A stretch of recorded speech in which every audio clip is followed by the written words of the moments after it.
त्यानंतर मिथुन राशीसाठी 2026 कसं असेल?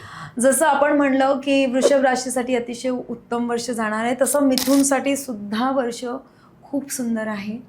अगेन कम्युनिकेशनमध्ये इम्प्रूव्हमेंट होणार आहे, पब्लिक रिलेशनमध्ये इम्प्रूव्हमेंट होणार आहेत, नवीन मित्र सर्कल बनणार आहे.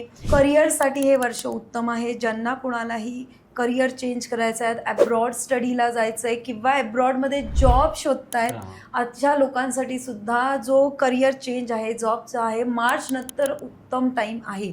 म्हणजे जर आपण बघितलं 12पैकी 9 महिने हे त्यांच्यासाठी उत्तम राहणार आहेत. मिथुन राशीच्या लोकांना मी सांगेन की यावर्षी आपण गणेश पूजन, गणेश अथर्व शीर्ष, ओके, गणपतीचा अथर्व शीर्ष म्हणा, एकदा तरी प्रयत्न करा. बुधवारचा उपास करता येत असेल, गणपती साधना करता येत असेल तर करा, नाहीतर साधा ओम गंग गणपते नमः हा मंत्र जरी म्हणला तरी उत्तम राहणार आहे.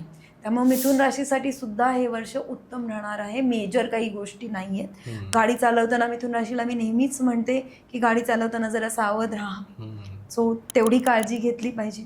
ओके. आणि प्रेमात म्हणाल तर यावर्षी जे लव्ह लाईफ जे आहे मिथुन राशीमध्ये, ते लव्ह लाईफ सुद्धा या लोकांचं छान राहणार आहे. नवीन कनेक्शन्स बनतील, नवीन मित्र सर्कल बनेल. ओके, ज्या लोकांकडे गुड न्यूज येणार आहे, त्यांच्याकडे नवीन बाळ येणार आहे, त्यांच्यासाठीही उत्तम वर्ष राहणार आहेत. विवाहाचे योग उत्तम बनत आहेत यावर्षी मिथुन राशीसाठी.